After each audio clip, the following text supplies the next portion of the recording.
shirar isdaba joog oo ay lahaayeen mas'uuliyiinta Puntland iyo Galmudug oo soo bilowday 12 bishii lixaad ee sanada 2017 kuna saabsanaa xal u helidda colaadaha soo noqnoqday ee gobolka Mudug gaar ahaan magaalada Gaalkacyo ayaa maantay kulankii u dambeeyay laga soo saaray qodobo dhowr ah oo ay isku afgarteen Puntland iyo Galmudug. haddaan soo koobo kana eego muhiimadda qodobada heshiiskan cusub waxaa ka mid ah samaynta ciidan isku dhaf ah oo ka howlgala amniga, wadaagidda daaqsinka maadaama aanu roob helin dhinaca Galmudug, xalinta raadadkii ka dhashay dagaaladii Gaalkacyo iyo wacyigelinta shacabka. wasiirka arrimaha gudaha Galmudug Maxamed Xayir Nuur ayaa akhriyay qodobada ka soo baxay gunaanadka shirarkii u socday Puntland iyo Galmudug. Number 2 in labada maamul ay iska kaashadaan kana wada shaqeeyaan amniga gobolka si taas loo gaarana waxaa la isku raacay qodobka ah in la sameeyo ciidan isku dhaf ah oo u xil saaran in ay iska kaashadaan sugidda amniga Gaalkacyo ee arrimaha la xiriira amniga ka dhaxeeya labada dhinac ee Galmudug iyo Puntland ayna ka howlgalaan dhacdooyinka dhulka daaqsimeedka la xiriira jiidaha iyo inay iska kaashadaan la dagaalanka argagixisada.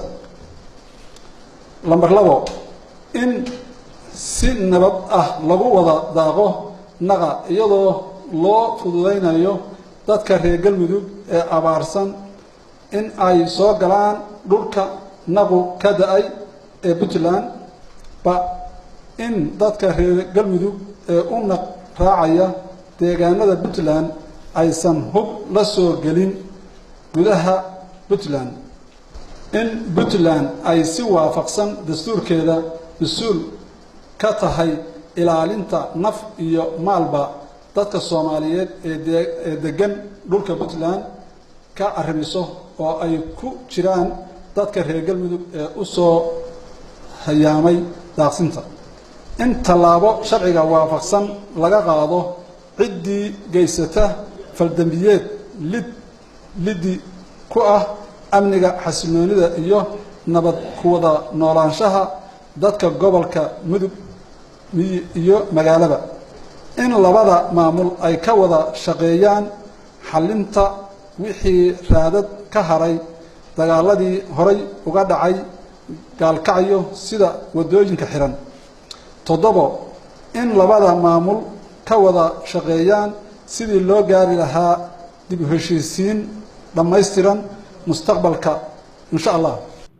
labada gudoomiye gobol ee Puntland iyo Galmudug Xasan Maxamed Khaliif iyo Cabdirashiid Xaashi Cartan ayaa ballan qaaday hirgelinta qodobada lagu heshiiyay. qodobada halkan lagu akhriyay oo aan ku heshiinay wayna wada ayidnay intii hadalka iga horeysay waa ayiday aniguna waa idin la ayiday.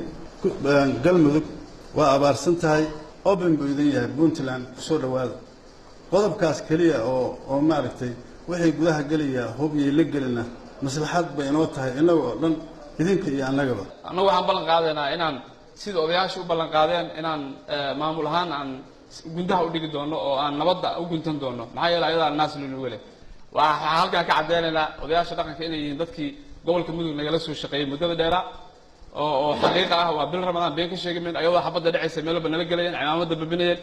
gunaanadka shirkan xubno ka mid ah waxgaradka iyo nabadoonnada labada dhinac ayaa u riyaaqay soona dhaweeyay heshiiska cusub ee labada maamul. annagu dhinaca iyaga wixii nabad lagu helayo diyaar baan waan soo dhaweynayna waana ka shaqeynayna.